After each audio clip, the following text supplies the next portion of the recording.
જય વસાવડા અને પ્લેનેટ જેવી YouTube channel એટલે અલગ અલગ વિષયોનો ખજાનો.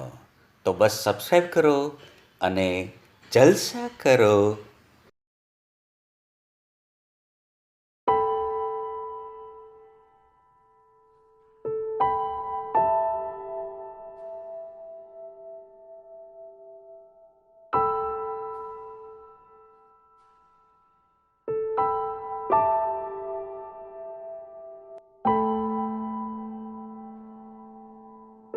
અથવા તો જેટલા જેટલા કચ્છમાં સ્થાનો છે બધાની પોતાની પવિત્ર પ્રવાહી, હું તો પ્રવાહી પરંપરાને માનનારો માણસ છું, એટલે જળ પરંપરા એમાં મને બહુ રુચિ નહીં. પ્રવાહી ગંગાની જેવી ખળખળ વહેતી પરંપરા, ગુરુનો જો આશ્રય હોય તો પછી વાંધો નથી આવતો. જયભાઈ, આપણો જયભાઈ વસાવડા બે ત્રણ દિવસ પહેલા મળ્યો કે બાપુ મેં તો જિંદગીની ફિલોસોફી આટલી સ્વીકારી છે શું કે દિવસે ખડખડાટ અને રાત્રે ઘસઘસાટ, બસ આમાં જીવન પૂરું થઈ ગયું. જે માણસ આખો દિવસ જાગતો હોય ત્યાં સુધીમાં ખડખડાટ હશે, ગમે તેવી સમસ્યા હોય પણ એને હસી કાઢે ગુરુની કૃપાથી, તો દિવસે ખડખડાટ અને રાત્રે પણ નથી હસી શકાતું ઘણાથી. અને જયનું આ વાક્ય તો બાપ ગુરુ કૃપાથી બધું થાય છે. ત્યારે બધા જ આપણે ગામડાનો દ્રષ્ટાંત લઈએ તો વરસાદ પછી જે પાટું ભરાણી હોય, કીચડ હોય, પાટુમાં દેડકાઓ કેટલાય હોય, 200-300 દેડકાઓ પડતા હોય. ગમે તેટલા કાઢો, દેડકાનો તમે બેને કાઢો, બીજા પાછું આમ કેમ પડી જાય, તેને કાઢો આમ કેવા. એનાથી તળાવને સાફ કરી શકાતું જ નથી. પણ જો એક ભેંસ પડે અંદર તો બધા દેડકાઓ એમ જેના ચરણમાં મારો તમારો આશ્રય સ્થાન હોય, એની કૃપા જો આપણામાં ઉતરે તો આ બધું નીકળી જતું હોય છે. તો બાપ એ ભાઈ સાહેબ, નહીં તો તમારા ગુરુને પૂછો, હું તો આનંદ કરું, જય સ્વામિનારાયણ કરું, મારા બાપ નહીં ના આપ લહેરી છો એટલે મને બહુ ગમે. મારે તો હું સાધુ હસતો હોવું જોઈએ. આપણે આપણે બધા ઘરના માટો ચડાવે, સાધુ મોઢું ચડાવते હું ક્યાં યાર, હસતો સાધુ હોવો જોઈએ. Laughing saint, laughing saint, smiling saint.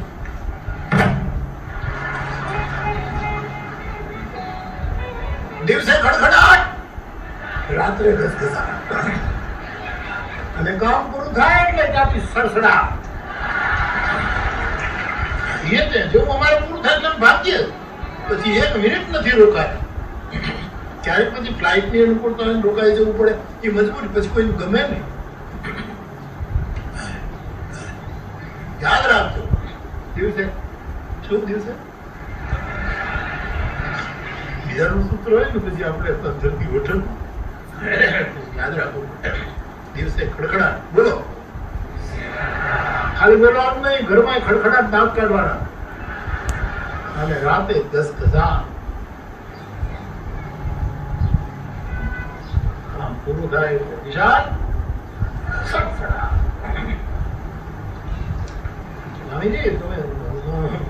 Morale Babu કીધું એમ કરીને કે નિર્ણય લેતાની ભાઈ તો માંડ શાંતિ લીધી છે.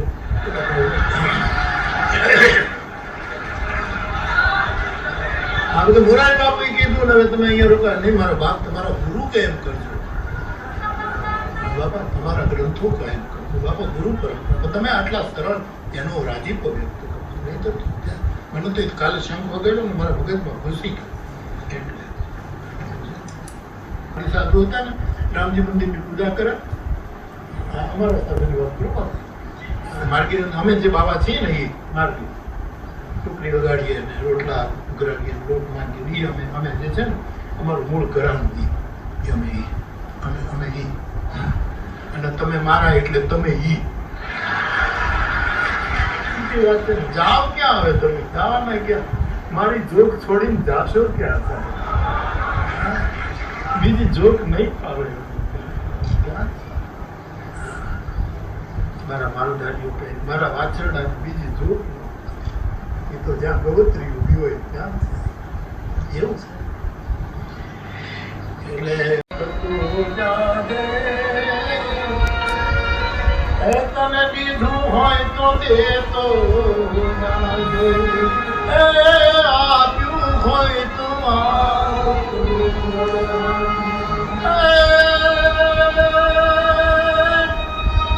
તારી ઓલી પહાડ તો ડોળા. કચ્છ કેટલું ભાગ્યશાળી, પહાડો મળ્યા, રણ મળ્યું, દરિયો મળ્યો અને અમુક પ્રદેશ લીલો છમ છે, વનરાય પણ મળ્યું.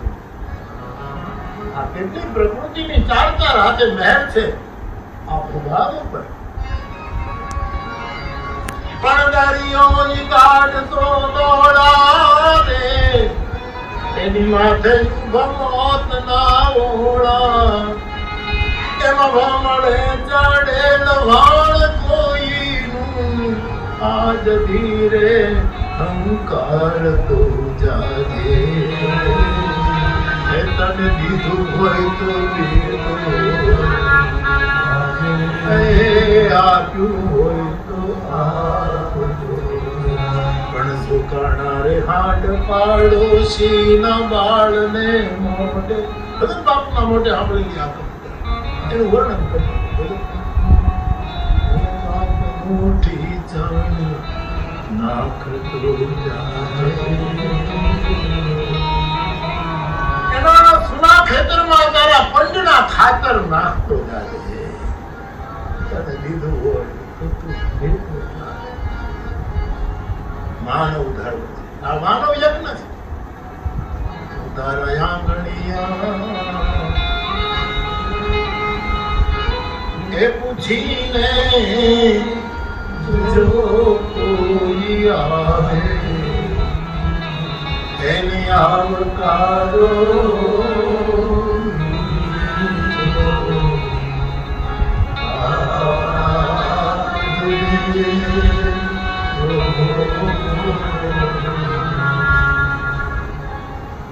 અને કોઈ કોઈની પાસે અમસ્તુ જાતું જ નથી સાહેબ.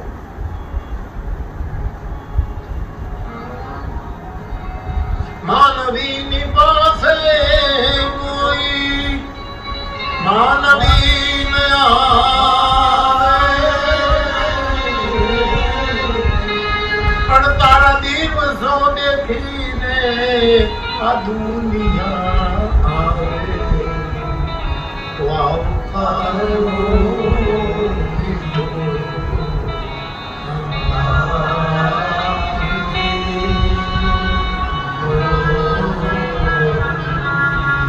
ત્યાં એમ કહેવાય છે એટલે હકીકત છે. આપણે ગામડામાં તો આપણો અનુભવ આપણે બધા શું કહે ભાઈ ગોળ હોય ત્યાં માખીઓ આવે.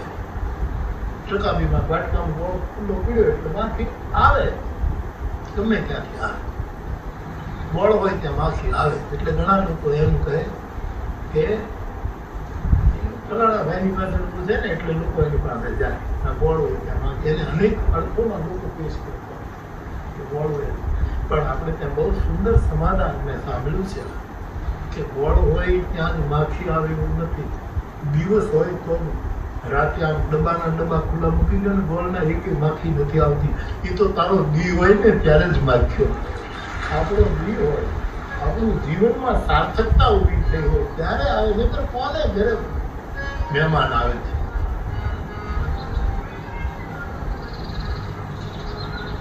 વાત જેની સાંભળીને વાટું આવજો.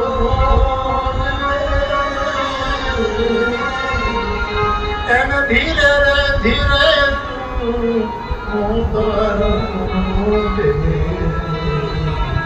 આપણે ત્યાં બે શબ્દો બહુ સરસ છે. જય પણ કે જય વસાવડા. બાપુ આપણે ત્યાં બે વસ્તુ બહુ, એક ખોખારો અને બીજો હોંકારો.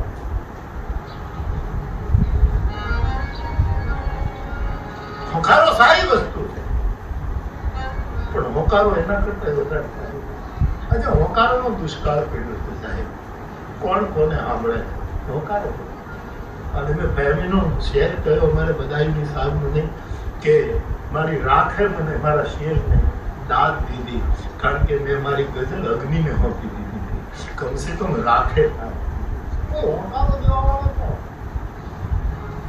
હોકારા નથી મળતા, દાદ નથી મળતી. સરસ ગાતો હોય તો એની પીઠ ઉપર હાથ મૂકીને બીજો ગાયક આનંદ નથી વ્યક્ત કરી શકતો. એવી દશામાં હું ને તમે જીવ્યો. અને મનનો એક સ્વભાવ સમજી લેજો બાપ, હું ને તમે બધા અહીંયા હું તમારી સાથે વાતો કરવા આવ્યો છું, ઉપદેશ દેવા નથી આવ્યો. મનનો એક સ્વભાવ છે કે જ્યારે આપણને આપણું મન જ્યારે બીજાને પહોંચી ન જાય ત્યારે આપણને પાછા પાડવા માટે એ હલકામાં હલકા સાધનનો ઉપયોગ કરે. આ માનવીના મનનો સ્વભાવ. છેલ્લી કક્ષાના ઉપાય શોધે, કારણ કે આપણી સાથે પહોંચી શકતો. ત્યાંથી જીવનની નકારાત્મકતાનું ઉદ્ઘાટન. અને સૌથી હલકામાં હલકો ઉપાય મન શોધે છે એ છે બીજાને બદનામ કરવા. આ હલકામાં અને બદનામમાં પણ હજી જો વધારે આગળ જાઉં તો બદનામમાં પણ છેલ્લામાં ચરિત્રનું હનન કરવું એ છેલ્લો ઉપાય. કારણ કે મન સહન ન કરી શકે. બદનામી સુધી જાય, ચરિત્ર હનન સુધી જાય. આ છે जाल मेरा मछलियां उसकी, जाल मेरा मछलियां उसकी, लेकिन समझ में नहीं आते कि तालाब परेशान क्यों. जाल मारे मारू जीवन, मारो रस्तो, मारी पीठ ऊपर હું રહું. જાલ મારી મછલિયા પરમાત્માએ બનાવી છે, પણ એમાં તળાવ માનસરોવર છલકાય છે, ખાબોચિયા છલકાય છે, ડબરા થઈ ગયા હોય છે જેમાં મચ્છરાઓ સિવાય બીજી કોઈ જાત ન હોય. तालाब परेशान क्यों है? ये बात समझ. मन છેલ્લા ઉપાય.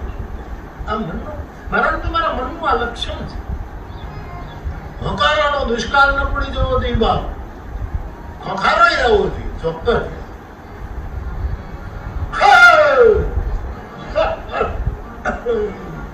એટલે છે કોઈ ઘરમાં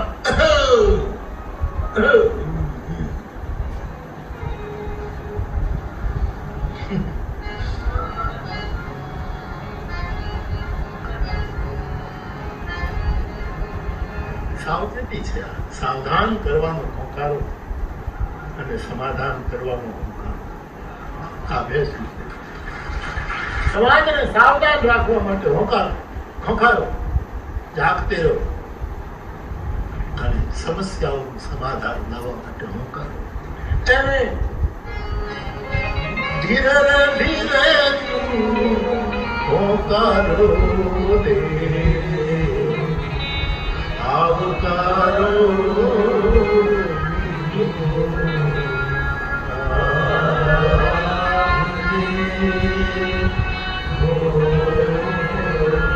હાર્ટ સ્પેશિયાલિસ્ટ અત્યારે આપણા ઘણા છે, પણ હું જેમને ઓળખું છું તે આપણા ડોક્ટર તેજસ પટેલ, પદ્મશ્રી, અમદાવાદ. કેટલી મોટી મોટી દુનિયાની યુનિવર્સિટીઓમાં એ હાથ, અને આમ હવે તો રોબોટ થી પણ ઓપરેશન કરનાર. એવો પહેલી શ્રેણીનો કોઈ હાર્ટ સ્પેશિયાલિસ્ટ હોય અને કોઈ ગરીબ માણસ જાય કે સાહેબ મને કાલે છાતીમાં દુખતું થતું, અહક થતું, અને એ માણસ એનો હાથ પકડીને છાતી ઉપર હાથ ફેરવીને ભલે કાંઈ ઉપકરણનો ઉપયોગ નથી, નહીં ભાઈ આ તો હમસ્તો કફનો દુખાવો છે કાંઈ નથી. એ આટલો મોટો ડોક્ટર જો આટલો સારો હોંકારો આપે ને તો અડધું ઘણું પૂરું થઈ જાય. શ્રેષ્ઠ માણસ હજી ઉગતો કોઈ માણસ હોય એની પીઠ ઉપર હાથ ફેરવીને કંઈક નાના બેટા હો ફ્યુચર બહુ આગળ છે તારું, તેથી એને એ હોંકારો બહુ મોટી પ્રેરણા આપે. પણ આ તૂટતો જાય. હોંકારાના દુષ્કાળ ન પડવા જોઈએ.